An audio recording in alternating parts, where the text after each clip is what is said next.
Geometric design हम लोग पढ़ रहे थे, या जिसको रोड ज्योमेट्री बोलते हैं। लास्ट क्लास में कुछ टॉपिक्स हमने रोड के क्लियर कर दिए थे कि एक रोड में बनावट के रूप में क्या क्या चीजें कैसी रखी जाती हैं, उनके मान कितने होते हैं। कुछ लोगों का ये था कि सर कैम्बर में वो जो ढाल होती है उसका मतलब क्या है। वो रिकमेंडेशन थी बेटा कि अगर ये वाले कंक्रीट की रोड बना रहे हो तो इसमें ढाल इतनी रखो, पानी निकासी के लिए अच्छा रहेगा, ठीक है ना। और अगर तुम बिटुमिन की बना रहे हो तो ये रखो, उसमें पानी निकासी के लिए अच्छा रहेगा। जितनी ही खराब रोड होती है, जैसे मिट्टी की सड़क है, उसका 1/25 है, यानी उसको काफी ज्यादा ढाल देनी पड़ेगी तब पानी निकलेगा, ठीक है ना। 1/25 की ढाल बहुत ज्यादा होती है, जबकि 1/60 की ढाल कम होती है। तो जितनी चिकनी और स्मूथ सड़क है, कंक्रीट की सड़क है, कम ढाल पे निकल जाता है, और नहीं तो दिक्कत। ज्यादा कैम्बर रखने से, बहुत ज्यादा बीच में सड़क को उठा दिए ऐसे, तो जब गाड़ी चलेगी तो काफी एक तरफ झुक जाएगी तो गिरने की शंका है, तो कैम्बर बहुत ज्यादा नहीं रखा जा सकता है, ठीक है ना। बहुत सारी चीजें हैं, उनमें से कुछ टर्मिनोलॉजी में मैंने बोला था कि कैम्बर को हम लोग क्रॉस स्लोप भी कहते हैं। कैम्बर को हम लोग क्रॉस स्लोप भी कहते हैं। क्रॉस स्लोप का मतलब क्या होता है? क्या? अनुप्रस्थ ढाल, यानी सड़क इस दिशा में लंबाई में जा रही है तो उसके काट में अनुप्रस्थ दिशा में जो ढाल दी जाती है उसको क्रॉस स्लोप या कैम्बर कहते हैं, ठीक है ना। क्या इसी दिशा में केवल ढाल होती है? तो मैंने कल ही के क्लास में आपसे बताया था, नहीं, ढाल जो होती है वो आड़ी दिशा के अलावा, यानी क्रॉस डायरेक्शन के अलावा लंबाई की दिशा में होती है, लंबाई की दिशा में भी होती है। जब हमें किसी जगह पर चढ़ना हो या किसी जगह से उतरना हो तो ऐसी स्थिति में जो ढाल होती है उसको ग्रेडियंट कहते हैं, ठीक है ना। उसको अनुलंब ढाल या अनुदैर्ध्य ढाल भी कहते हैं, ठीक है। तो उस ढाल के बारे में क्या बोला गया? आप एक बात बताइए, आपको यदि किसी पहाड़ी पे चढ़ना हो, लाइक मान लीजिए एक पहाड़ी है ऐसे, ठीक है ना। तो मैंने कई बार देखा है मीम बनते हैं इस पर। मीम बनने का मतलब ऐसे रहता है, मान लीजिए एक सड़क जो है वो ऐसे जाके ऐसे बनी रहती है, तो एक ठो आएगा उसमें कहेगा कि बड़े बेवकूफ इंजीनियर हैं, सीधे क्यों नहीं, सीधे क्यों नहीं, वो ऐसे आएगा, कहेगा अरे यार तुम इसको ऐसे क्यों नहीं जोड़ दिए, खर्चा बच जाता, ठीक है ना। ऐसे क्यों नहीं जोड़ दिए, खर्चा बच जाता, ऐसे सड़क घुमा के गई थी। ऐसा मैंने देखा था कि एक कोई था, सड़क ऐसे बनी हुई थी, करा था ऐसे क्यों नहीं जोड़ दिए। वो अधखोपड़ी लोग होते हैं। रीजन मैं आपको बता रहा हूं क्यों। सपोज करिए आप ऐसे समझिए कि आपको इस पहाड़ी पे चढ़ना है, ठीक है ना। चढ़ने के लिए आप एक मोटरसाइकिल लीजिए और जरा इस पर चढ़ाइए तो, या कोई फोर व्हीलर लीजिए, जरा इस पर चढ़ाइए, चढ़ा लेंगे आप। अब रेंज रोवर की बात नहीं कर रहा हूं, लेकिन आपको चढ़ाने में बहुत मुश्किल हो जाएगी। अब एक काम करिए, इसी अब हुआ क्या, क्यों दिक्कत आई? क्योंकि आप इतनी ऊंचाई को प्राप्त करना चाहते हैं। कितनी ऊंचाई को? इस ऊंचाई को प्राप्त करना चाहते हैं। और आपने जब इस पर चढ़ना शुरू किया तो असल में आपने इतनी 36 दूरी तय की। 36 दूरी का मतलब होता है ये दूरी आपने तय करी। जब यहां से यहां पहुंचेंगे तो ऊंचाई तो इतनी क्रॉस किए और 36 दूरी इतनी क्रॉस किए, यानी एच और भी यदि आप ऐसे देखें तो ये ढाल काफी ज्यादा है। अब इसी पहाड़ी पे इस जगह पे चढ़ना हो, और गाड़ी को कहिए कि ऐसे चढ़े, सड़क पे लपेट के गोल गोल में पहाड़ पे चढ़े, यानी वो गाड़ी यदि इसी पहाड़ पे इस तरीके से चढ़ेगी, ऐसे जाएगी पहले, तो देखिए इस पर चढ़ाना इजी लग रहा है, फिर उधर से गोलाई में घूम के आए, फिर ऐसे जाए, फिर गोलाई में घूम के आए और तब यहां चढ़ जाए। यानी राउंड राउंड लगा करके पहाड़ी पे यदि वो गाड़ी चढ़ती है तो वो चढ़ जाती है। क्यों? क्या ऐसा हुआ? क्योंकि सेम हाइट को प्राप्त करने के लिए आपने काफी ज्यादा 36 दूरी चली। तो जब ऊंचाई की तुलना में 36 दूरी को आप बढ़ा देंगे तो सफर आरामदायक हो जाएगा, ठीक है। अब यहां से यहां तक किसी को चढ़ना है मान लीजिए, या मान लीजिए यहीं से यहां तक ये ऊंचा जगह यहां पे चढ़ना है, तो ऐसे चढ़ने से बेटर होता है ऐसे घूम के चढ़ना। ताकि आप इसको ऐसे भी समझ सकते हैं कि मकान में आपको यहां पे चढ़ना है, मान लीजिए आपकी ये छत है, ऐसे समझिएगा ये छत है, तो छत पे चढ़ने के लिए कोई व्यक्ति आया और एक ऐसे सीढ़ी बना दिया, ऐसे सीढ़ी बनाया, सांस फूल जाएगी सीढ़ी चढ़ने में। यहीं चढ़ने के लिए क्यों? क्योंकि इतनी सी दूरी में पूरा सीढ़ी बना दियो, एक पैर यहां एक यहां, ऐसे। इसी को तुम अगर ऐसे बनाए होते, थोड़ा दूर से जगह लेके थोड़ा बनाए होते, यहां से ऐसे, देखिए उसी जगह पे चढ़ रहे हैं, लेकिन लग नहीं रहा कि ये आसानी से बड़े आराम से दादी भी चढ़ जाएंगे मेरे इसके ऊपर। रीजन क्या हुआ, सारा खेल है कि इस ऊंचाई को प्राप्त करने के लिए आपने कितना अधिक क्षैतिज दूरी चला, उससे ढाल क्या होती है, घट जाती है। क्यों, अब कैसे घटी ढाल, तो आप देख लीजिए, इसकी ढाल देखिए जरा, इसकी ढाल देखिए कम है, और यहीं पर इसकी ढाल देखिए काफी ज्यादा है। ये ढाल मान लीजिए 45 या 40 डिग्री होगी, तो ये लगभग 60 से 65 डिग्री है ढाल। समझ गए होंगे आप बात को कि इस तरह से घुमाने का, या अक्सर पहाड़ी सड़कों पे देखते होंगे गाड़ियां ऐसे ऐसे कट के चलती हैं, क्यों सीधे नहीं चलती हैं, ऐसे ऐसे क्यों घूमती हैं, उसका कारण होता है वो क्षैतिज दूरी को बढ़ा रही होती हैं ताकि ऊंचाई को धीरे धीरे प्राप्त किया जाए, ठीक है ना। इसी जो चढ़ान के दौरान जो ढाल पे हम लोग चढ़ते हैं, उसी ढाल को अनुदैर्ध्य ढाल या अनुलंब ढाल या फिर ग्रेडियंट शब्द का प्रयोग करते हैं, ठीक है। तो आपको ग्रेडियंट समझ में आया। अब ग्रेडियंट बहुत ज्यादा रखने में भी दिक्कत है, बहुत कम रखने में एक समस्या हो जाएगी, फिर इतना ही ऊंचाई चढ़ने के लिए आपको बहुत ज्यादा घूमना पड़ जाएगा, तो वो भी सही नहीं है। तो फिर क्या ऐसा तरीका निकालें, कितना ढाल रखें कि सही भी रहे और इकोनॉमिकल भी रहे। आप कहेंगे सर खूब गोल गोल घुमा के सर और धीरे धीरे चढ़ते हैं, अरे खूब लंबा रोड बना तो पैसा नहीं लगेगा। तो हमें एक निश्चित ढाल बना के रखनी है ताकि दिक्कत गाड़ी के इंजन पे असर भी ना आए और साथ साथ हम धीरे धीरे कम कॉस्ट में चढ़ भी जाएं। ये हमारा उद्देश्य होना चाहिए, ठीक है ना। अब एक बात की बात करते हैं, तो यही अनुलंब ढाल की परिभाषा क्या है, सड़क में उसकी लंबाई की दिशा में दिया गया ढाल अनुलंब ढाल या ग्रेडियंट कहलाता है। यानी लंबाई की दिशा में या तो उठान होगी या तो पतन होगा, लंबाई की दिशा में दिया गया ढाल क्या कहलाता है, ग्रेडियंट कहलाता है। इसे प्रवणता भी कहते हैं, जब सड़क में उठान हो तो उसे धनात्मक ढाल तथा जब सड़क में पतन हो तो उसे ऋणात्मक ढाल बोलते हैं। वास्तव में ये दोनों ढाल एक ही होते हैं, दिशा के अनुसार उन्हें निर्धारित किया जाता है। ये बात मैंने कल ही बताई थी पिछली क्लास में ही, क्या कि जब चढ़ रहे होते हैं तो पॉजिटिव ग्रेडियंट और जब डाउन नीचे उतर रहे होते हैं तो नेगेटिव ग्रेडियंट होता है। The same thing is written in English format, आप इसको पूरा देख सकते हैं, पूरा चीज वही लिखा हुआ है यहाँ पे।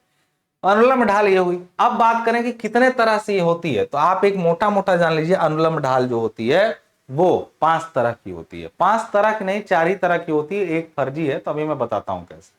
अब आप देखिए इसको, ये जिस फॉर्मेट में लिखा है लिखा रहने दीजिए, मुझे से मोटा मोटा आप समझिएगा।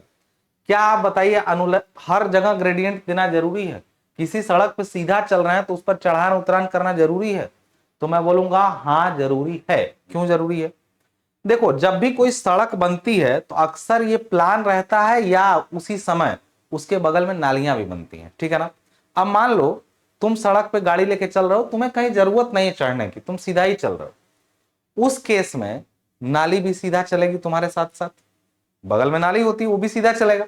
ऐसी स्थिति में दिक्कत क्या होगी? ऐसी स्थिति में यह दिक्कत होगी कि नालियों में पानी रुक जाएगा। अब पानी को अगर हम लोग ढाल पे बनाते हैं धीरे धीरे, तो समस्या कहां आएगी फिर? अगर नालियों में ढाल बना है तो धीरे धीरे नाली डाउन होती चली जाएगी, और फिर सड़क अगर सीधा रखे तो सड़क काफी ऊंचा हो जाएगा, नाली काफी डाउन हो जाएगी। 1 किलोमीटर आगे जाने पर नाली चली गई नीचे और सड़क उसी लेवल पे है। तो इसलिए सड़क को एक मिनिमम ग्रेडियंट तो देना ही पड़ता है ताकि नालियों में पानी का प्रवाह बना रहे। तो एक चीज जान लीजिए, वो मिनिमम ग्रेडियंट है। That means the gradient which is provided on the road for the flow of water in the drainage. अगर वो उसकी बात करें तो उसको कहते हैं मिनिमम ग्रेडियंट। मतलब मिनिमम का मतलब दैट मस्ट बी प्रोवाइडेड, माने वो कम से कम उतना तो दे ही दो, सड़क को ग्रेडियंट दो ताकि नाली में प्रवाह बना रहे। तो ऐसी स्थिति में उस ग्रेडियंट को मैं पढ़ाने के हिसाब से पहले मिनिमम वाले को लिख रहा हूं। इसमें मिनिमम वाला देखिए यहां पर बीच लिखा गया है, यहां पे सेकंड नंबर पे मैं पहले रख रहा हूं मिनिमम वाले को, मिनिमम ग्रेडियंट। आप इसमें लिखने को आप अपने क्रम में लिख लीजिएगा जैसे मैं बता रहा हूं। मिनिमम ग्रेडियंट मतलब ये कितना होता है, तो कहेंगे सर ये 1 in 500 से लेकर के 1 in 250 तक हो सकता है, इसको बोलते हैं मिनिमम ग्रेडियंट। काफी ज्यादा 250 मीटर में 1 मीटर का अप एंड डाउन चलेगा या 500 मीटर में चलेगा। तो ये कम ढाल है, ये उससे थोड़ी ज्यादा है, मतलब ये अलग अलग सड़कों के लिए। यदि आप कंक्रीट वगैरह की नाली है तो आप 1 in 500 रखिए, कंक्रीट की नाली है यदि तो ये रखिए रोड की ढाल। ये रोड की ढाल की बता रहा हूं, और उसी के पैरेलल नाली की भी ढाल होगी। फिलहाल हम बात रोड की कर रहे हैं। 1 in 250 किसके लिए? अगर वो जो नाली है वो कंक्रीट की ना होकर के किसकी है, कच्ची नाली हो सकती है या फिर ऐसा कुछ हो, तब के केस में ये रख लेगी। अब ये मिनिमम ग्रेडियंट है जो कि तो देना ही पड़ेगा। लेकिन मिनिमम के बाद एक ग्रेडियंट आता है जिसको हम लोग बोलते हैं रूलिंग ग्रेडियंट। रूलिंग ग्रेडियंट, अब ये रूलिंग ग्रेडियंट क्या होता है? तो रूलिंग ग्रेडियंट का मतलब ऐसे समझिएगा, जो लोग नोट्स खुद से बना रहे हो तो देखो नोट्स तो ये मिलेगा ही, लेकिन उसी में इसको नोट करना इसी क्रम में, ताकि तुम्हें आसानी से याद हो। रूलिंग ग्रेडियंट को नियंत्रक ढाल बोलते हैं। नियंत्रक ढाल का मतलब, यदि किसी जगह पे आपको चढ़ना है, किसी जगह पे चढ़ाई करनी है, तो जब ज्यादा ऊंचा हो जाता है ना, तो गाड़ी के इंजन पे प्रेशर आने लगता है। तो ज्यादा ढाल कम कर देंगे तो फिर लंबा रास्ता खींचेगा। तो एक ऐसा ग्रेडियंट जिस पर चढ़ने के लिए वाहनों को इंजन पे कोई अतिरिक्त असर न डालना पड़े, चाहे जितनी लंबाई तक हम लोग उस ढाल पे चल सकें। देखो ढाल का मतलब ये होता है, कुछ गाड़ियां नहीं देखे हो, चढ़ जाती हैं ढाल पे फिर वापस आ जाती हैं, क्यों? क्योंकि कुछ दूर, अच्छा वही इतना ही दूर, जैसे ब्रेकर होता है, ब्रेकर ऐसे बना, तुम चढ़ते हो उतर जाते, क्यों? जबकि ब्रेकर काफी ढालू होता है, लेकिन उतर जाते क्योंकि थोड़ी दूर बस चढ़ के उतरना था, तो मोमेंटम काम कर जाता है वहां पे। लेकिन कुछ गाड़ियों में जैसे ऐसे हुआ कि तुमने थोड़ा सा चढ़ा लिया लेकिन वापस आ गए, तो एक ऐसी कम ढाल जो बहुत कम भी ना हो बहुत ज्यादा भी ना हो, लेकिन ऐसी हो जिस पर गाड़ी कितना भी लंबा चलाते जाए तो गाड़ी के इंजन पे असर ना पड़े, साथ साथ अच्छे से हम लोग रास्ते को पार भी कर जाए या ऊंचाई को प्राप्त भी कर लें। इसका मतलब, इस ग्रेडियंट शब्द का मतलब होता है ऊंचाई को प्राप्त करना या ऊंचाई को कम करना, दोनों चीजें। तो किसी ऊंचाई को प्राप्त करने के लिए गाड़ी के इंजन पे असर डाले बिना जो हम लोग एक ढाल बनाते हैं उसको रूलिंग ग्रेडियंट या नियंत्रक ढाल बोलते हैं। ये ढाल पहाड़ी सड़कों के लिए 1:20 की रहती है। पहाड़ी सड़कों पे ढाल नॉर्मल सड़कों से हमेशा ज्यादा रखी जाती है, और जो मैदानी सड़क होती है उसके लिए 1:30 रखी जाती है। बात समझ में आ रही ना? यानी ये रूलिंग ग्रेडियंट का मान है। ये इतना अगर रखोगे मैदानी सड़कों में, यानी जो प्लेन एरिया है उनमें अगर इस ढाल पे तुम काम करते हो, तो ये मान के चलो कि गाड़ी मस्त चलती भी रहेगी, कितना भी लंबा, अगर तुम 2 किलोमीटर में यही ढाल रखे गए, 2 किलोमीटर तक किसी ढाल पे चलते रहे, तब भी कोई दिक्कत नहीं, ठीक है ना? Ruling gradient. इसी को डिजाइन ग्रेडियंट भी बोलते हैं। कहीं पर भी कोशिश करनी चाहिए यही रहे। लेकिन एक होता है मैक्सिमम ग्रेडियंट, एक होता है मैक्सिमम ग्रेडियंट या लिमिटिंग ग्रेडियंट जिसको बोलते हैं मैक्सिमम, या फिर जिसको बोलते हैं हम लोग लिमिटिंग ग्रेडियंट, ठीक है ना? लिमिटिंग ग्रेडियंट, इसकी वैल्यू क्या होती है? ये सीमांत मान होता है। ये तो आराम से गाड़ी चलने के लिए था, ये थोड़ा, ये जो मैक्सिमम वाला है वो अधिकतम वैल्यू है। अधिकतम का मतलब इससे ज्यादा तुम किसी सड़क, ये तो मौज में गाड़ी चलती, ये कह रहा है कि भैया इस पे भी गाड़ी चलेगी लेकिन बहुत मौज में नहीं चल पाएगी, मौज में नहीं चल पाएगी, सही नहीं है। तो इसका बोला गया कि मैदानी सड़कों में 1:15 का रख, पहाड़ी सड़कों में 1:15 का, और मैदानी सड़कों में 1:20 का रख लो। इन तीनों के अलावा, कि चलो ठीक है ये तो मस्त था, एक तरीके से ऐसे कह सकते हैं कि डिजाइन ही इस पर किया जाए, लेकिन कुछ परिस्थितियां ऐसी हैं जिनमें यह भी रखा जा सकता है और सड़क की पूरी लंबाई में रखा जा सकता है, हालांकि गाड़ी के इंजन पे थोड़ा प्रेशर आएगा इससे। एक होता है इससे भी, ये ढाल देखो लगातार बढ़ती जा रही है, देखो ढाल लगातार बढ़ती जा रही है, ये बहुत कम, ये उससे ज्यादा, ये उससे ज्यादा ढाल। अब आ रहा है एक एक्सेप्शनल, जिसका नाम ही एक्सेप्शनल है, एक्सेप्शन में दिया जाता है। एक्सेप्शनल का मतलब एक्सेप्शन में दिया जाने वाला ग्रेडियंट, और ये ग्रेडियंट बहुत विलक्षण परिस्थितियों में, जहां पर कोई बाधा आ जाए, जल्दी से उसको निकलना रहे, किसी तरह पार करना रहे, तो बहुत ज्यादा ढाल दे दी जाती है। लेकिन ये ढाल सिर्फ 100 से 150 मीटर तक हो सकती है, उससे ज्यादा नहीं होगी। और फिर 1 किलोमीटर सड़क में एक बार होगी 100 मीटर। अगले ऐसा नहीं कि 100 मीटर किसी तरह गाड़ी चढ़ा दो फिर आगे गए फिर 100 मीटर, ऐसा नहीं, 1 किलोमीटर तक फिर दोबारा वैसी ढाल मिलनी नहीं चाहिए। मतलब ये गाड़ी पे इंजन पे असर डालेगा, इसको मोस्टली एकदम मना किया गया है। ये मैदानी सड़क, पहाड़ी सड़कों में 1:12 का और मैदानी सड़कों में 1:15 का एक्सेप्शनल ढाल आपको दिया जा सकता है। यानी आपको 4 तरह का पता चला ग्रेडियंट, मिनिमम इतना, रूलिंग इतना, मैक्सिमम इतना और एक्सेप्शनल इतना। इन सब ग्रेडियंट का अब देखो, किसी सड़क में क्या एक ही कोई ग्रेडियंट होगा? कोई सड़क ऐसे जा रही है तो जहां चढ़ने की जरूरत नहीं है वहां मिनिमम ग्रेडियंट रहता है, जहां उसमें चढ़ने की जरूरत है और आराम से चढ़ने में कोई दबाव नहीं है चढ़ने का, तो रूलिंग दिया जाता है उसी सड़क में। और उसी सड़क में जहां ऐसा होता है कि भाई दिक्कत है, ज्यादा चढ़ना है, तो मैक्सिमम भी दिया जाता है। उसी सड़क में किसी स्थिति में एक्सेप्शनल ग्रेडियंट भी दिया जा सकता है।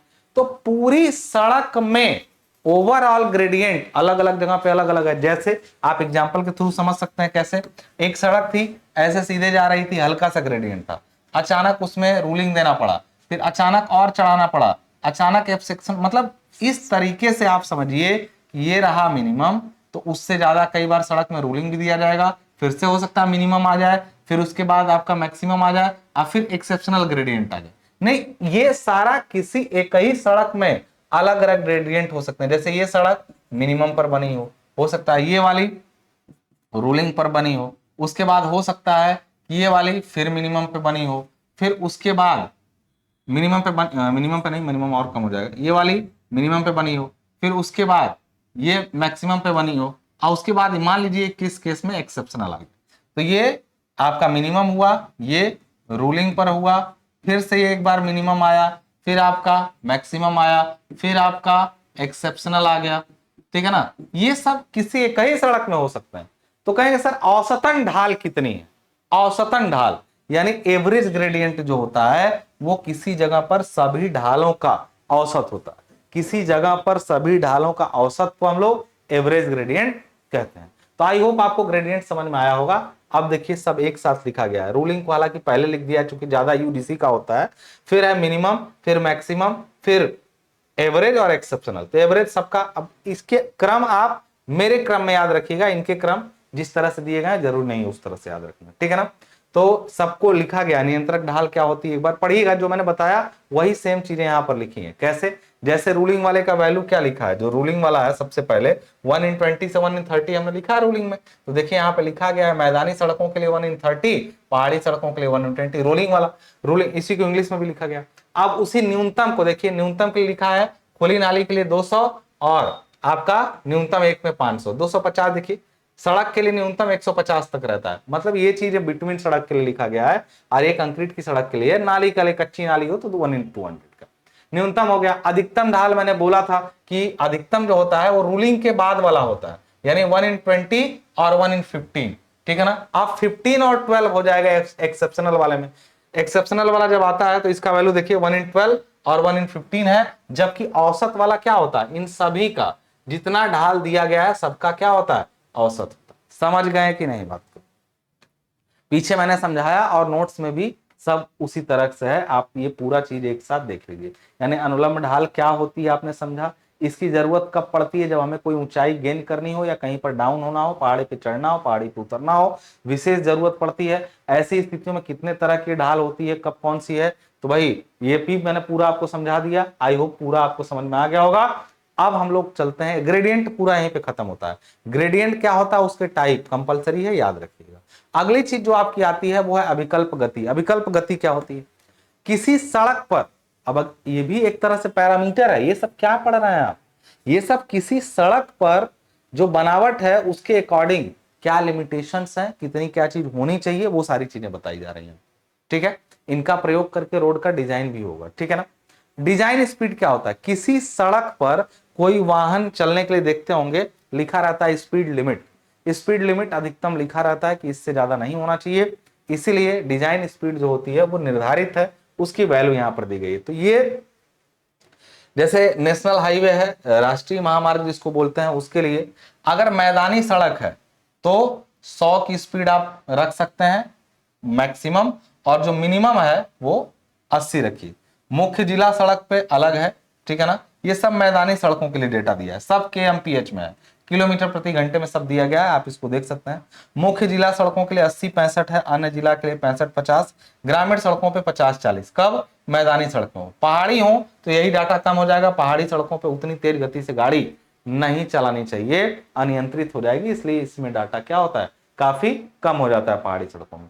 तो अविकल्प गति क्या होती है, आईआरसी के अकॉर्डिंग जो गति निर्धारित की गई कि इस तरह की सड़क पे इतनी अधिकतम गति अपनाई जा सकती है, वो सारा यहाँ पे क्या किया गया है, लिखा गया है, ठीक है।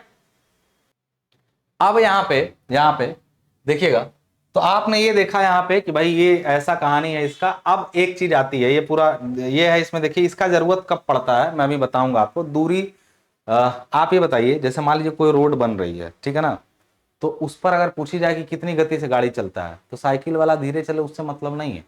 वो रोड किस गति के लिए डिजाइन की गई है, वो उसकी डिजाइन स्पीड बताती है। उस रोड की डिजाइन स्पीड सड़क पे निर्भर करती है। आप कितना तेज चला रहे हैं वो आपकी बाइक, आपकी क्षमता, लेकिन जो डिजाइन है वो रोड की स्पीड, रोड पे कितना स्पीड रहता है उससे मतलब होता है। इसकी जरूरत पड़ेगी अगले टॉपिक में, जो कि है दर्श दूरी।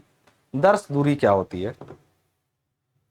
कभी आपने देखा है दर्श दूरी का, या साइड डिस्टेंस जिसको बोलते हैं, उसको मतलब होता है कि आपके सामने स्पष्ट रूप से कितनी रोड उपलब्ध है, वही उस सड़क पर, उस जगह पर दर्श दूरी कही जाएगी। कहेंगे सर इसका क्या मतलब है? मैं कहूंगा मैं यहां से देख रहा हूं और लगभग 300 मीटर तक देख पा रहा हूं, तो इसका मतलब जहां मैं खड़ा हूं उस जगह पर, उस सड़क की दर्श दूरी 300 मीटर है। कहेंगे तो ऐसे तो दर्श दूरी कभी बदलेगी नहीं। मैं बोलूंगा बदलेगी, बदलेगी। कभी किसी मोड़ पे गए हैं कि आप गाड़ी लेके ऐसे घुमाए हो और उधर से भी कोई आ गया हो, फट से आ गाड़ी लड़ गई हो, या ब्रेक मारते मारते बचे हो, ऐसा आपके साथ बराबर हुआ? तो ऐसा क्यों हुआ जानते हैं क्यों? क्योंकि आप उस रोड पे बहुत दूर तक नहीं देख पा रहे थे, मोड़ था, अब मोड़ के बीच में। ऐसा कब होगा? Let me show you something. देखिए यहां पे आप अगर यहां पे देखिए ध्यान से, यहां पे इधर ये मोड़ है, ये गाड़ी इधर जा रही है, सपोज ये गाड़ी इधर आ रही है, यहां से ये गाड़ी आ रही है। ऐसी स्थिति में अगर इसमें बैठा ड्राइवर, अगर इसमें बैठा ड्राइवर इस गाड़ी को देखना चाहेगा तो कैसे देखेगा? क्यों? क्योंकि इसके इसके बीच में यही है साइड डिस्टेंस। क्या ये इसको दिखाई देगा? बीच में तो आपने ऐसे ये बना दिया है, मकान बना दिया है। अगर मान बनाया नहीं है, मान लीजिए यहां पे कोई अपना आके मकान बना दिया होता, यहां पे किसी ने अपना मकान बना दिया होता कोने पे, हमारी जमीन हम नहीं छोड़ेंगे, ठीक है ना, ये मकान बना है, तो जब ये गाड़ी यहां पहुंच गई होती तब ना ये इसको देख पाती, या ये इसको देख पाता। इससे पीछे रहती, यदि यहां पे रहती, तो फिर ये मकान दिखता, ये दो ये इधर से मकान दिखता, ये इधर से। जब यहां पहुंच जाते दोनों, तब आप क्या भगवान, ये इधर मोड़ा, इधर में लड़ जाएंगे, रोकने का जगह ही नहीं मिला। साइट डिस्टेंस ओनली यदि मैं बात करूं, तो किसी ड्राइवर के नजरों के सामने सड़क की कितनी लंबाई उपलब्ध है, वो उसकी दर्श दूरी कहलाती है। दर्श दूरी कई तरह की होती है। स्टॉपिंग साइड डिस्टेंस होती है, ओवरटेकिंग साइड डिस्टेंस होती है, उसके अलावा भी होती है, लेकिन आपको यही दोनों पढ़ना, ठीक है ना। जेई वाले में चारों पढ़ाया जाएगा, लेकिन उसका कैलकुलेशन भी, यहां आपको कैलकुलेशन नहीं पढ़ना। हम लोग ये कैलकुलेट करते हैं कि किस सड़क पे, किसी जगह पे आगे कितना अवेलेबिलिटी होना चाहिए। अगर आप कहीं ऐसी सड़क बनाए ना जहां आगे जाने पे पता नहीं चल रहा कि आगे क्या है, तो बार बार आदमी लड़ेगा, गिरेगा, मरेगा। कई बार सड़कें ऐसे होती हैं, ऐसे सड़क बनी है, गाड़ियां तेज गति से चल, अचानक ऐसे डाउन होके ऐसे हुआ है।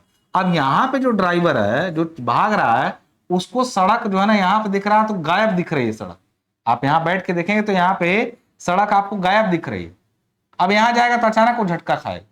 कोई भी चीज सड़क पे आगे हो, वो ड्राइवर को कुछ दूरी पहले ही दिख जानी चाहिए। ऐसी सड़क मत बनाओ कि सड़क के किसी भी बिंदु पे, ये यहां हो तो आगे दिखे, ये यहां पहुंचे तो आगे दिखे। मतलब सड़क ऐसी बनावट होनी चाहिए कि जिस जगह पे ड्राइवर खड़ा है उस जगह से इतनी दूरी तक सुरक्षित देख पाए ताकि वो गाड़ी कंट्रोल कर पाए। अगर वो एकदम नजदीक जाके किसी चीज को देखता है तो वो गाड़ी को कंट्रोल नहीं कर पाएगा। कहेंगे कैसे नहीं कर पाएगा? तो इसके लिए एक तरीका होता है जिसको बोलते हैं stopping sight distance. Stopping sight distance का मतलब होता है, साइड डिस्टेंस आपने समझा कि ड्राइवर के नजरों के सामने उपलब्ध हुआ एक दूरी होती है जिसको दर्श दूरी कहते हैं। अब वो दर्श दूरी किस काम के लिए कितनी होनी चाहिए? जैसे अगर गाड़ी को रोकनी है, अपनी गाड़ी को कंट्रोल में रोक लेना, तो एक निश्चित दूरी ड्राइवर के आंखों के सामने होगी तभी रुकेगा। कभी ऐसा नोटिस किया है कि सामने वाला गाड़ी चला रहा था, आप समझिए क्या होता है, सामने वाला गाड़ी चला रहा था, उसने अचानक ब्रेक मारा और फिर आप रोकते रोकते ले जाकर उसमें लड़ा दिए। ऐसा क्यों हुआ होगा बताइए? ऐसा क्यों हुआ कि आप रोकते रोकते लड़ा दिए, जबकि वो ब्रेक तो मारा था, आप उसके पीछे थे, चल रहे थे, तो आपको भी रोक लेना चाहिए था गाड़ी। क्यों नहीं रोक पाया? क्योंकि आप उससे काफी नजदीक थे।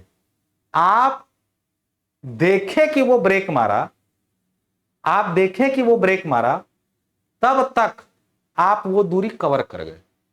आप उससे पहले रुकते तो कहेंगे सर वो दूरी कवर कर गए। वो दूरी कौन सी दूरी है? तो मैं बोलूंगा वो साइड डिस्टेंस है। कौन सी? स्टॉपिंग साइड डिस्टेंस है। आपकी गाड़ी को स्टॉप करने के लिए एक डिस्टेंस चाहिए थी। ऐसी स्थिति में स्टॉपिंग साइड डिस्टेंस बहुत काम का डिस्टेंस होता है। सबसे जरूरी अगर साइड डिस्टेंस है तो स्टॉपिंग साइड डिस्टेंस। हमें हर जगह सड़क पे स्टॉपिंग साइड डिस्टेंस मिलने चाहिए, चाहे और कोई साइड डिस्टेंस मिले चाहे ना मिले, और वो और कोई कौन है मैं बताता हूं, ठीक है ना, वो और कोई कौन है मैं बताऊंगा। एक चीज और जान लीजिए, यहां पे जैसे ये गाड़ी है, ये पहाड़ी पे ऐसे चढ़ गई है, ठीक है ना। अगर अगर अगर मैं कहूं कि ये यहां पे ड्राइवर पहुंचा, तब इसने इसको देख लिया कि यहां कोई ऑब्जेक्ट है, कोई चीज है जो यहां पे है, तो ये गाड़ी को आराम से उसके पास जाने से पहले रोक लेगा। क्या होता यदि, क्या होता यदि ये थोड़ा और ऐसे ऐसे बना होता? ऐसी स्थिति में ये इसको देख नहीं पाता, और जब वो यहां पहुंचता तब उसको देखता, और तब तक वो गाड़ी को कंट्रोल नहीं करता, मार देता। यानी इसके सामने एक साइड डिस्टेंस विजिबल है, और ये डिस्टेंस अभी के लिए, इसकी साइड डिस्टेंस अभी के लिए, तो अभी के लिए जो साइड डिस्टेंस है वो ये है।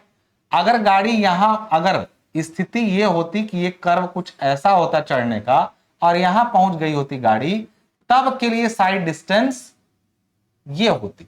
तो साइड डिस्टेंस कौन सी है? ये ज्यादा साइड डिस्टेंस मिली, ये कम साइड डिस्टेंस मिली। तो हम सड़क की बनावट को ही तो बदलें। पहले सड़क ऐसी थी, अब थोड़ा और ऊपर उठा दिए तो और खतरनाक हो गया। खतरनाक क्यों हुआ? जा तो गाड़ी इस पर से भी रही है, उस पर से भी रही है। खतरनाक इसलिए हुआ क्योंकि पहले वाले में साइड डिस्टेंस पर्याप्त उपलब्ध है, दूसरे वाले में साइड डिस्टेंस पर्याप्त उपलब्ध नहीं। तो कहेंगे ये पर्याप्त शब्द का मतलब क्या है? देखो, जो उपलब्ध साइड डिस्टेंस है, यानी ये जो साइड डिस्टेंस का मतलब दर्श दूरी है, ये क्या पर्याप्त है, या ये भी रोक सकता है? ऐसा क्या है कि इसमें नहीं रुकेगा? रोक सकता है। तो साइड डिस्टेंस तो हमारे रोड पर निर्भर किया, लेकिन हमको कितना साइड डिस्टेंस चाहिए? अब एकदम धीरे धीरे अगर गया होता है, एकदम धीरे धीरे चढ़ के, और फिर इसको देखा होता है, हाँ रोक लेंगे।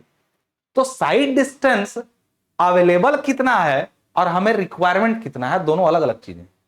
अवेलेबल तो देखो रोड की बनावट पे है। अभी रोड ऐसी थी तो साइड डिस्टेंस ज्यादा अवेलेबल हुआ, रोड मुड़ गई तो साइड डिस्टेंस कम अवेलेबल हुआ, ये तो उस पर निर्भर किया। लेकिन हमें कितनी की जरूरत है उसको कहते हैं स्टॉपिंग साइड डिस्टेंस। हमें कितनी की जरूरत है कैसा पता चलेगा? हमारी स्टॉपिंग साइड डिस्टेंस डिपेंड करती है हमारी स्पीड पे, सबसे पहला चीज, और दूसरा चीज हमारे रिएक्शन टाइम पे, तीसरा ब्रेकिंग एफिशिएंसी पे। हमें कितनी रिक्वायरमेंट है, गाड़ी कितनी रोक लेंगे हम, वो तीन चीजों पे निर्भर करता है। पहला रिएक्शन टाइम पे। रिएक्शन टाइम का मतलब क्या होता है? आप इसको हल्के में ले रहे थे तो आज जान लीजिए। रिएक्शन टाइम वह समय होता है जब आपके सामने कोई ऑब्जेक्ट आया and you have decided to react, और that means react means applying brake. अगर आप किसी चीज को देखें और ब्रेक अप्लाई किए, उसमें कुछ समय लगा, उसको कहते हैं रिएक्शन टाइम या टोटल रिएक्शन टाइम। कुछ लोगों को लग रहा होगा इतना गणित खेल रहे हैं, रिएक्शन टाइम। अभी बताते हैं रिएक्शन टाइम क्या होता है, ठीक है। रिएक्शन टाइम का मतलब होता है, टोटल रिएक्शन टाइम का मतलब होता है the point you have seen the object, the time you have seen the object and the time you have decided to applied brake. आपने किसी चीज को देखा, ब्रेक लगाना है, लगा दिया। लगाने के बाद नहीं, लगाया और देखा, देखा ब्रेक लगा दिया, इसमें कुछ समय लग गया। ब्रेक लगाने के बाद भी कुछ देर गाड़ी चलती है। तो लगाने से लेके यहां तक का जो डिस्टेंस आपने कवर कर लिया उसको बोलते हैं लैग डिस्टेंस। क्या बोलते हैं? Lag distance. ये लैग डिस्टेंस कब कवर करती है गाड़ी? टोटल रिएक्शन टाइम के दौरान। और ब्रेक लग गया उसके बाद गाड़ी कुछ देर आगे बढ़ जाती है, इसको बोलते हैं ब्रेकिंग डिस्टेंस। इसको क्या बोलते हैं? Braking distance. तो स्टॉपिंग साइड डिस्टेंस जो होता है वो होता है lag distance plus braking distance. Lag distance कौन सा डिस्टेंस है? The distance which is covered by the vehicle during total reaction time. Total reaction time कितना होता होगा? बुढ़े लोग ज्यादा देर में सोच पाते हैं और जवान लोग बहुत जल्दी रिएक्ट कर पाते हैं। तो रिएक्शन टाइम आदमी के परसेप्शन पर, उसके इंटेलेक्शन पर निर्भर करता है, लेकिन आईआरसी के अकॉर्डिंग यह 2.5 सेकंड बोला गया है। हालांकि हम लोग इतना नहीं लेते हैं, मैं तो तुरंत ब्रेक लगा देता हूं। तो देखो, जो तुम कुछ गाड़ी चलाते हो ना, उसमें तुम ब्रेक लगाने के बाद ब्रेक लगाने के बाद गाड़ी रुकेगी कि नहीं, वो तो गाड़ी के ऊपर है, लेकिन तुम ब्रेक कितनी जल्दी लगा देते हो ये तुम्हारे ऊपर है। इसीलिए बुढ़े लोगों का समय के साथ में रिएक्शन टाइम स्लो हो जाता है, इसलिए वो गाड़ी धीरे चलाते हैं। क्यों? क्योंकि वो जानते हैं हम अगर तेज चलाएंगे तो हमारा 2.5 सेकंड लग जाएगा, 2.5 सेकंड में गाड़ी पता नहीं कहां पहुंच जाएगी, और अगर कोई स्पीड वाला बंदा रहेगा तो आधे सेकंड में रिएक्ट कर देगा, उससे भी कम में रिएक्ट करने वाले हैं। तो कहने का मतलब है जो आप कम जगह में गाड़ी रोक लेते हैं वो आपकी जो उम्र है उसका नतीजा है। कुछ दिनों बाद आपका रिएक्शन टाइम जब घटेगा तो आपको भी गाड़ी स्लो चलानी पड़ेगी, otherwise you will meet an accident, definitely लड़ेंगे। तो हमने बोला कि दर्श दूरी तो उपलब्ध दूरी है जो सड़क पे निर्भर करती है, जबकि required distance to stop the vehicle is called SSD, which is called SSD stopping sight distance. तो पहली बात कि हमने समझा दर्श दूरी क्या है, जो अलग अलग जगहों पर अलग अलग उपलब्ध है वो दर्श दूरी है। दर्श दूरी किस पर निर्भर करती है? दर्श दूरी का मतलब होता है, देखो यार यहीं पर कह रहा हूं कि ये गाड़ी चला रहा है तो इतनी दूरी अवेलेबल है, मैं कहूंगा यहीं है। अगर इस ड्राइवर को थोड़ा नीचे कर दिया जाए, जमीन पर सट के देखेगा, यहां से ड्राइवर देखेगा, तो क्या ये दूरी देख पाएगा? नहीं देख पाएगा। फिर तो फिर यहां आंख कर दे दिए अपना, यदि ये ड्राइवर अपना आंख यहां पर कर दे और तब देखे तो क्या ये दिखेगा? नहीं दिखेगा, तब तो इसको और आगे जाना पड़ेगा। यानी दर्श दूरी, side distance also depends on height of the driver and height of the object.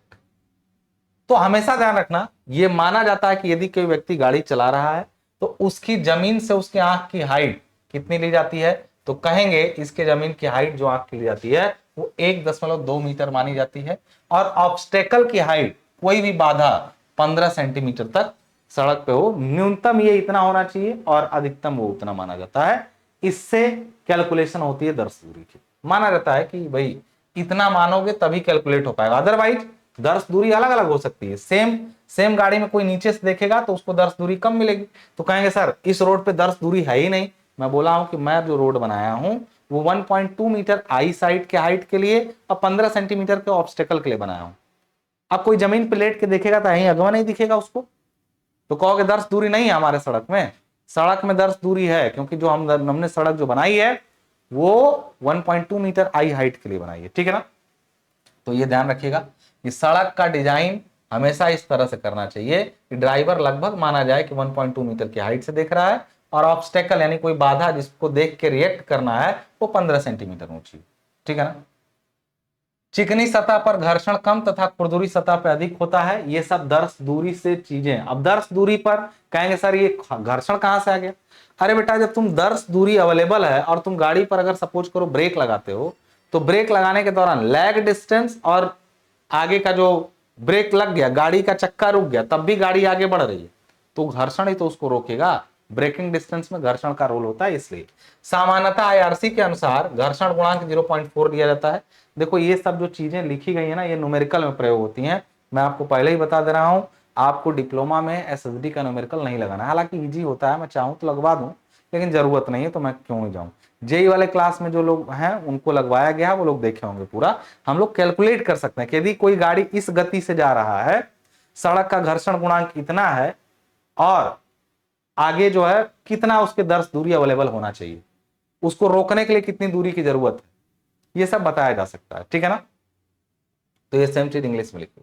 दर्श दूरी कितने तरह की होती है, तो मैंने बताया कि ये भाई ये ठीक है, दर्श दूरी तो उपलब्ध है वो है, लेकिन रोक दर्श दूरी वो दर्श दूरी होती है जो किसी गाड़ी को रोकने के लिए जरूरत है। पारक मतलब क्रॉस करने के लिए, आप प्रतिक्रमण मतलब होता है ओवरटेकिंग साइड डिस्टेंस। तो अभी आपको केवल 2 ठो पढ़ना है, बाकी के बारे में बात नहीं करनी है। स्टॉपिंग साइड डिस्टेंस क्या होता है लिखा गया है, देखिए मैंने बोला था अभी, स्टॉपिंग साइड डिस्टेंस जो होता है वो lagging distance plus braking distance. Lagging distance क्या था, देखिए यहां पे लिखा गया, किसी वाहन को अभिकल्प चाल से चलते हुए, अभिकल्प चाल का मतलब जितनी उस रोड का डिजाइन है, डिजाइन स्पीड है, उससे चलते हुए सामने सड़क पर किसी बाधा या खतरे को उपस्थित देखकर रुकने के लिए सड़क पर जो दूरी चाहिए उसे रोक दर्श दूरी या सुरक्षित रोक दूरी कहते हैं। सुरक्षित रोक दूरी के लिए चालक की आंख की ऊंचाई 1.2 मीटर ऊपर होनी चाहिए रोड से, और बाधा की ऊंचाई 15 सेंटीमीटर ऊपर होनी चाहिए। रोक दर्श दूरी बराबर lagging distance plus braking distance. तो उसी के दौरान हमने total reaction time and lag distance को समझा। टोटल रिएक्शन टाइम क्या है, तो आप यहां पे समझिएगा, सड़क पर किसी रुकावट या खतरे को देखने या महसूस करने में कितने समय पश्चात चालक गाड़ी का ब्रेक लगाने का निर्णय लेते हैं, यह प्रतिक्रिया काल कहलाता है। खतरे को देखने या मस्तिष्क में इसकी प्रतिक्रिया होने में कुछ समय लगता है। कई जगह नहीं होता है कि रोकना था, रोक ही नहीं पाए, लड़ गया तब तक, क्योंकि समझ नहीं पाए क्या करना है, परसेप्शन ही नहीं हो पाया। कई बार किसी चीज को देख लिए, रोकना ही नहीं है, देख लिए, देखा हमने, but we have decided not to apply the brake, कि ब्रेक लगाने की जरूरत नहीं है इसको। आप हर समय जब गाड़ी पे चलाते हैं तो सामने तो कोई ना कोई आ ही रहा होता है, लेकिन क्या हर बार ब्रेक लगाते हैं? आप निकल जाते हैं साइड से। आप ये डिसाइड करते हैं whether we need to apply the brake और नॉट। समझ में आ रही बात यहां पे? यानी कहने का मतलब यह है कि 2 से 3 सेकंड ये समय होता है, 2.5 सेकंड एज पर IRC, हमने इसको भी लिख दिया है, ठीक है ना? वही चीज इंग्लिश में भी लिखी हुई है। तो ऐसे प्रतिक्रिया काल है। प्रतिक्रिया काल वह समय है जब तक आप मन में विचार भर कर चुके होते हैं और विचार के बाद आप ब्रेक अप्लाई करते हैं। वह समय 2.5 सेकंड IRC ने बोला, अलग अलग लोगों के लिए अलग अलग हो सकता है। कहेंगे सर रिएक्शन टाइम को 2.5 सेकंड कैसे डिसाइड किया गया? तो इसके लिए IRC ने अपना ऑब्जर्व करके निकाला, लेकिन एक पीव थ्योरी भी दी गई। पीव थ्योरी क्या थी? पीव थ्योरी इसके लिए पेश की गई। पीव थ्योरी कहा गया कि एक आदमी जो रिएक्ट करता है उस दौरान उसके मन में बड़ी खोचड़ई चल रही होती है। और वो खोचड़ई क्या होती है? खोचड़ई मतलब क्या क्या वो उस समय सोच लेता है, उस 2.5 सेकंड में क्या क्या होता है उसके अंदर। अब ये शायद डिप्लोमा किताब में मिले ना मिले, इसलिए मैंने इंग्लिश में ले लिया है इसको। तो इसको आप जरूरी नहीं कि आप इसको समझें। रिएक्शन टाइम जो 2.5 सेकंड है उसको भी हमने ब्रेक किया, ठीक है ना, कि उस दौरान उसके अंदर क्या बीत रहा होता है। तो पहला चीज सबसे पहले परसेप्शन होता है, परसेप्शन टाइम पी। पी क्या होता है? दैट वो टाइम है, पी लिखा है यहां पे, it is the time required for the sensation received by the eye. यह वह समय है जिस दौरान आंखों को कुछ आभास भर होता है। कुछ नहीं सोचा हमने, बस आंखों को एक सेंसेशन हुआ, या कानों को, कई बार तो हम लोग गाड़ी चला तो कुछ सुनते हैं, ब्रेक लगा देते हैं, पीछे कुछ हुआ, ब्रेक लगा दे, क्या? आंख से या कान से हमें कुछ सेंसेशन हुई, कुछ महसूस हुआ, उसमें कुछ समय लगा, और ये ड्राइवर को हुआ, और transmit by the brain through the nervous system and spinal cord. आंखों से या कानों में कुछ सुनाई दिया, कुछ दिखाई दिया, हमारे नर्वस सिस्टम से होते हुए हमारे ब्रेन तक पहुंचा कि देयर इज समथिंग। परसेप्शन मात्र हुआ। इंटेलेक्शन, आगे इंटेलेक्शन हुआ, यानी it is the time required by the driver to understand the situation. अच्छा कुछ हुआ है, क्या है ये? अगला टाइम उसमें लग गया, कुछ मिली सेकंड, कुछ नैनो सेकंड का टाइम इसमें भी लग गया। परसेप्शन मतलब सामने समथिंग है, कुछ है, क्या है उसको समझा जाए। इमोशन, क्या करना है उसके साथ। कह रहा है कि mental disturbance, fear, anger, suspicion, इसकी, दिस का, दैट। कोई सामने आ जाता है गाड़ी लेके ना, अब बिना मतलब के नचा रहा है। पहला हमको परसेप्शन हुआ, कौन है। दूसरा कौन है। तीसरा क्या करना है इसका, तो गाली देना है, गुस्सा आएगा, एंगर, सुपरस्टिशन, डिस्टर्बेंस, फियर, ये सब उतने देर के लिए, इसमें से कुछ भी हो सकता है। And the last time we decide what to do, final action लिया आपने, क्या करना है उसका। परसेप्शन हुआ, बुद्धि काम की क्या है, तीसरा चीज आपने जज किया कि इसके साथ क्या करना है, और चौथा चीज आपने डिसीजन लिया। ये सारे टाइम को बोलते हैं PIEV, perception, intellection, emotion and volition. ये 4 चीजें हुई, इन सबको मिला के बनता है आपका टोटल रिएक्शन टाइम, जो होता है 2.5 सेकंड। यानी 2.5 सेकंड में 4 क्रियाएं हो जाती हैं। ये चीज आप यहां पे समझे तो भी ठीक है, अदरवाइज कोई जरूरत नहीं है। लेकिन पीव एक थ्योरी है, PIEV, पीव शॉर्ट फॉर्म है perception, intellection, emotion and violation का। तो आई होप आपको समझ में आया होगा। तो ये टोटल रिएक्शन टाइम था, टोटल रिएक्शन टाइम, और इस दौरान चली गई दूरी को लैग डिस्टेंस कहते हैं, ठीक है। उसका कैलकुलेशन भी होता है दोस्त, मैं फिर से कह रहा हूं, तुमको न्यूमेरिकल नहीं बता रहा हूं, बस थ्योरी बता रहा हूं। अब कह रहा है कि ब्रेकिंग डिस्टेंस क्या होती है। ब्रेक लगाने के बाद तुमको अप्लाई कर दिया ब्रेक, 2.5 सेकंड बाद तुमने फाइनल एक्शन लिया और ब्रेक अप्लाई किया। आफ्टर दैट ब्रेक लगाने के बाद गाड़ी कुछ देर आगे चली और उसको बोलते हैं ब्रेकिंग डिस्टेंस। वो ब्रेकिंग डिस्टेंस होता है। तो उसी को लिखा गया था यहाँ पे क्या, यहाँ पे लिखा गया था कि टोटल गाड़ी रुकने में जो दूरी चली गई वो कुछ लैगिंग डिस्टेंस में गया, कुछ ब्रेकिंग डिस्टेंस में गया। समझ में आ रही बात? और ये दोनों ही डिस्टेंस गाड़ी की स्पीड पे निर्भर करते हैं, सड़क की रुक्षता यानी घर्षण पे निर्भर करते हैं। इसलिए वो सब चीजें ऊपर बताई गई, न्यूमेरिकल में वो सब यूज होता है, ठीक है ना। अब आते हैं, क्या केवल रोकने के लिए ही हमको 10 दूरी की जरूरत है? आप किसी गाड़ी के पीछे चल रहे हैं, ब्रेक मारे रुक गए। कई बार ना हमको ना ट्रक जा रही होती है आगे, बगल से देखना होता है कि हम पार कर रहे हैं कि नहीं, पार कर रहे हैं कि नहीं, ऐसा साइड से हट के देखते हैं पार कर रहे हैं कि नहीं, बाइक है कार है पार कर रहे हैं कि नहीं। अब मान लीजिए आप जा रहे हैं उधर, सामने कोई और आ रहा है, तो सामने उतना दूरी अवेलेबल ही नहीं है कि हम पार करके निकल जाए। पार करने के लिए सामने जितनी दूरी चाहिए होती है वो है ओवरटेकिंग साइड डिस्टेंस, वो स्टॉपिंग साइड डिस्टेंस से बहुत ज्यादा होती है। गाड़ी रोकने के लिए कम दूरी चाहिए, बट ओवरटेक करने के लिए काफी ज्यादा दूरी चाहिए होती है। तो एक बात बताओ, हर जगह सड़क पे ओवरटेकिंग जरूरी हो? लिखा रहता ओवरटेकिंग नॉट अलाउड, इसका मतलब है कि उस सड़क पे ओवरटेकिंग के लिए दूरी ही नहीं मिल रही। तो ऐसी जगहों पे ओवरटेकिंग जोन जगह जगह बनाए जाते हैं। मान लीजिए कोई गाड़ी खूब तेजी से कई सारी चल रही है, अब कोई एक दूसरे को ओवरटेक कर ही नहीं पा रहा, ऐसी स्थिति में उन जगहों पे ओवरटेकिंग जोन्स बनाए जाते हैं, जो ओवरटेकिंग डिस्टेंस का लगभग 3 से 5 गुना रखा जाता है। एक बात समझिएगा, क्या सड़क पे हर जगह ओवरटेकिंग डिस्टेंस आदमी के सामने होना चाहिए? मान लीजिए 1500 मीटर की, मान लीजिए हमको किसी गाड़ी को क्रॉस करने के लिए टोटल 700 मीटर दूरी चाहिए, तो क्या हर जगह हमको जरूरी है कि साफ सुथरा 700 मीटर मिले? नहीं सर, नहीं जरूरी है। क्या स्टॉपिंग साइड डिस्टेंस हर जगह जरूरी है? बिल्कुल जरूरी है, कंपलसरी डिस्टेंस है। अरे यार हम ओवरटेक नहीं करेंगे, ठीक है, यहाँ पे सड़क पे खड़े हैं, हमको गाड़ी को रोकने के लिए केवल 200 मीटर चाहिए, अब पार करने के लिए 700 मीटर चाहिए। तो देखो, सड़क ऐसी बनाओ कि पार करने के लिए 700 मीटर मिले ना मिले सीधा, लेकिन रोकने की जगह हर जगह हो। क्योंकि अगर तुमने सड़क ऐसी बना दी जो किसी वाहन के अविकल्प चाल से चलते हुए एसएसडी अवेलेबल नहीं करा पाया, तो एक्सीडेंट होगा बार बार उस रोड पे।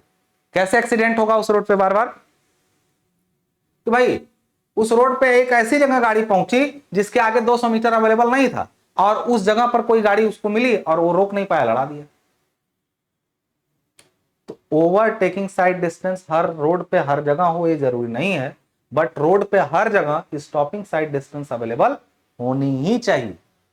समझ में आ गई बात? ओवरटेकिंग साइड डिस्टेंस को बताया गया है, तो आप जो मैंने बताया वही लिखा है कि बिना बाधा पहुंचाए ये है। देखिए ये गाड़ी है, यही एक ही गाड़ी है, यही देखिए कि इसको पार करना है, तो जब ये चल रही होती है तो ये भी चल रही होती है। ये यहां से जाएगा, यहां पहुंचेगा, पहले तो अपनी गति, जैसे खूब तेज आएगा, फिर अपनी गति को इसके बराबर कर लेगा, थोड़ी देर इसके साथ चलेगा, फिर देखेगा मौका, निकल के ऐसे चला जाएगा, पता चले इधर दूरी नहीं थी, आई आके मार दिया धक्का। तो ऐसे केस में समझ गया ना, तो ओवरटेकिंग साइड डिस्टेंस क्या होता है पूरा लिखा गया है, ये डायग्राम है, बना दीजिएगा, अगर कभी पूछ दे तो हो जाएगा। अब एक चीज आती है सुपर एलिवेशन यानी बायोत्थान। किसी सड़क पर यदि आप चल रहे हैं, ठीक है, तो कर्व पर जब पहुंचते हैं तो बाहरी किनारे को उठाना पड़ता है, और उस उठान को ही बायोत्थान या सुपर एलिवेशन कहते हैं। कैसा दिखता है? तो देखिए यहाँ पे आपको, यहाँ पे डायग्राम दिख रहा है प्रॉपर। जब कर्व पे गाड़ी घूमी है ऐसे, तो बाहरी किनारे को उठा दिया गया है। इसी उठान को ही सुपर एलिवेशन कई बार एच से और कई बार ई से, दोनों से दिखाते हैं। कहें सर ये कितना उठाया जाए? यदि सड़क की चौड़ाई b है, इस पर चल रहे वाहन की गति v है किलोमीटर प्रति घंटे में, किलोमीटर प्रति घंटे में यदि इसकी गति क्या है, v किलोमीटर प्रति घंटा है, इसकी चौड़ाई सड़क की v है, ग्रेविटेशनल एक्सेलरेशन g है, और तो ये कितना उठाया जाना चाहिए ताकि गाड़ी घूम जाए? और ये जो कर्व सड़क का है, सड़क कहीं पर घूमा है तो एक कर्व बना है, इसका सेंटर होगा, ऐसे गोल में सड़क घूमी तो इसका कोई सेंटर होगा, और मान लीजिए ये आ रहा है। ऐसी स्थिति में जो ये उठान रखनी पड़ेगी, h बराबर वो bv स्क्वायर बटे gr, और अगर किलोमीटर में, ये नॉर्मल फार्मूला है, यदि किलोमीटर प्रति घंटे में रखना है तो bv स्क्वायर बाई 127r, ये कांस्टेंट गति को किलोमीटर प्रति घंटे में बदलने से आया है यहां पर ये। अब एक चीज मैं आपको बता दूं, इसका डेरिवेशन बहुत इजी है, सिंपल है, लेकिन हमको फिर से आप करवाना है सर्वे सेकंड में, तो दोबारा नहीं कराऊंगा, ठीक है ना। तो आप ये जान लीजिए कि बायोत्थान क्या होता है, उसका formula bv square by 127r होता है, जहां पर जो चीजें क्या क्या है वो पूरा आपको यहाँ लिखा गया है, नोट्स में दे दी जाएगी। डेरिवेशन बहुत सिंपल है, लेकिन दोबारा कराने से कोई मतलब नहीं है, सिंपल करा दूं, करा दिया जाए, इजी है, जाने दीजिए, कर लेंगे आप, याद करिए। वैसे डेरिवेशन पूछता भी नहीं है, डेरिवेशन को जैसी कोई चीज ही नहीं है, बस आपसे पूछेगा सुपर एलिवेशन क्या होता है, ये कितना रखा जाता है, इसके लाभ बताइए, तो क्या क्या लाभ होंगे, क्या क्या फायदे हैं। बायोत्थान जो होता है सुपर एलिवेशन, इसके क्या क्या लाभ है, तो जो आप जानते हो, घुमाओ आप केंद्रीय बल, जो गाड़ी पे बाहर की तरफ फेंकता है एक बल, उसको न्यूट्रलाइज करता है, ये वो दुनिया भर का स्मूथनेस से, ये सब यही सब लिखेंगे। पहिए पर दबाव कम करता है, यही सब इसका। कैसे लगाया जाता है, इसको लगाने का सिंपल तरीका है, बाहरी कि इस किनारे को फिक्स करके उसको उठा दीजिए। कई बार दो तरीके से लगता है, देखो एक बार ऐसा होता है कि देखो सड़क सीधी थी, तो किया क्या गया कि एक तरीका है कि ऐसे उठा दो बायोत्थान को, ठीक है ना, यानी भीतरी किनारे की अपेक्षा उठा दिया तुमने। दूसरा तरीका यह है कि सड़क सीधी थी तो थोड़ा बाहरी वाले को उठाओ और थोड़ा इधर वाले को कम करो, मतलब अगर तुमको ई प्रोवाइड करना है तो इसको फिक्स करके इसको उठाओगे, मटेरियल पूरा भर दो, सड़क को ऐसे उठा दिया, एक तरीका है। दूसरा तरीका है कि इधर से मिट्टी खोद लो सड़क में और उधर भर दो, यानी यहां पे तुमने E/2 किया, यहां पे भी तुमने E/2 डाउन कर दिया। अब टोटल डिफरेंस देखोगे तो E/2 मिला के सड़क ऐसी बन गई, टोटल E मिल गया। तो ये केंद्र के परितः घुमाया गया, जिसमें inner as down outer as up हुआ, और इसमें क्या हुआ, केवल ये केवल अबाउट इनर एज है, अबाउट इनर एज, यानी अंदर आंतरिक किनारे पर घुमाया गया है सड़क को ऊपर की तरफ। इसमें क्या है, अबाउट सेंटर, सेंटर पे घुमाया गया है, अबाउट सेंटर, सेंटर पे इसको रोटेट किया गया है। तो दो तरीके से आप बायोत्थान लगा सकते हैं। तो इसी चीज को यहाँ पे शॉर्ट में लिखा गया। बायोत्थान लगाने की विधि मुश्किल है, यदि पूछ दिया तो तुम जो जानते हो इसको सड़क को बनाने का, जो भी तुम्हारे मन में आ रहा हो लिख देना, कोई दिक्कत नहीं, ठीक है। अब बात आ रही है सड़क के अनुप्रस्थ काट की। कई बार इसको पूछता है कि सड़क का सेक्शन कैसा होता है, तो आपको फोटो यहाँ दिखी गई है। एक सड़क यहाँ भराव में, भराव का मतलब देखिए ये ग्राउंड लेवल दिख रहा है आपको, तो ग्राउंड लेवल से यदि ऊपर कोई सड़क बनी है तो इसको कहेंगे, देखिए ये भराव में बनेगी, फीलिंग में इसका क्रॉस सेक्शन है। और वही चीज देखिए ग्राउंड लेवल इसमें नहीं दिख रहा है, लेकिन दिख रहा होगा कि ये इधर गया तो ग्राउंड लेवल यही होगा, और इसी के नीचे सड़क यदि बनाई गई है, बने आपको दिख रहा होगा ये भी वही है, भराव में। भराव में नहीं है दोस्त, इसका जीएल ऊपर है, जीएल को पहले काटा गया है ऐसे, जीएल को पहले ऐसे काटा गया दोनों तरफ से, उसके बाद ऐसे बना गया, तो इसको कटाव में कहेंगे पूरी तरह से। कटाव मतलब मिट्टी को काटा गया। तो कहां सड़क को काटना पड़ता है, कहां भरना पड़ता है, तो ये तो सड़क का क्रॉस सेक्शन था। यदि तुम एल सेक्शन देखो यहाँ पे, तुमको पता चलेगा जब कहीं पर ये चीज तुम अभी बनाना सीखोगे एस्टीमेट में, जब भी हम लोग किसी, अभी देखो वो क्रॉस का मतलब रोड को काट के दिखाया गया था, ये जो बना था ये रोड को काट के दिखाया गया था, और ये जो बना हुआ है यहाँ पे ये रोड की लंबाई है। तो देखो ये है फॉर्मेशन लेवल, जहां पे बिना सड़क बने जमीन ऐसी थी, लेकिन हमारी सड़क यहां से जानी है, हमारी सड़क तो स्ट्रेट जाएगी ना, तो हमारी सड़क यहां से निकली और ऐसे चली गई। ऐसी स्थिति में बताओ जब ये सड़क ऐसे जा रही है तो नेचुरली यहां है, तो ये यहां पे मिट्टी काटोगे ना तो ये जाएगा कटिंग में, यहां से पूरी मिट्टी को काटोगे तो प्लेन हो गया, फिर उसी मिट्टी को देखो यहाँ पे डाउन हुआ तो यहाँ पे भर दो ले जाके पूरा, और यहाँ पे मतलब सड़क को ऐसे जाना, जहां काटना है काटो, जहां भरना है भरो। तो सड़क की लंबाई की दिशा में कटिंग और फिलिंग दोनों चीजें अवेलेबल होती हैं, जबकि क्रॉस सेक्शन, जैसे अब यहाँ पे अगर हम लोग सड़क को जब इस जगह पे जब कटाई हुई है, यहां से मिट्टी हटाना पड़ा है तो हमें मिट्टी काटी जाएगी, तो यहां का अगर काट के क्रॉस सेक्शन देखेंगे तो कटिंग वाला दिखेगा, और यहां पर कटेंगे तो फिलिंग वाला दिखेगा। क्या क्लियर है मेरी बात आपको, क्या मेरी बात क्लियर है आपको? यहीं से आपका ये चैप्टर पूरी तरह से खत्म होता है, ज्योमेट्रिक डिजाइन। थ्योरेटिकल पार्ट पूरा कवर करना था, न्यूमेरिकली हम लोगों को टच नहीं करना था। आपको अब तक जितना पढ़ाया गया अगर आप उसको तैयार रखते हैं तो बहुत इंपॉर्टेंट चैप्टर था, इंटरेस्टिंग भी था, काफी चीजें समझ में आई। अब जल्दी ही अगले चैप्टर के साथ हमारी मुलाकात होगी। आप सिलेबस में जाके एक एक बिंदु को चेक कर सकते हैं, सारा पॉइंट खत्म कर दिया गया, ठीक है। आई होप क्लास आपको पसंद आ रही होगी, तो शेयर कर दीजिए, अपने बाकी दोस्तों को बताइए। मुझे दीजिए इजाजत, धन्यवाद।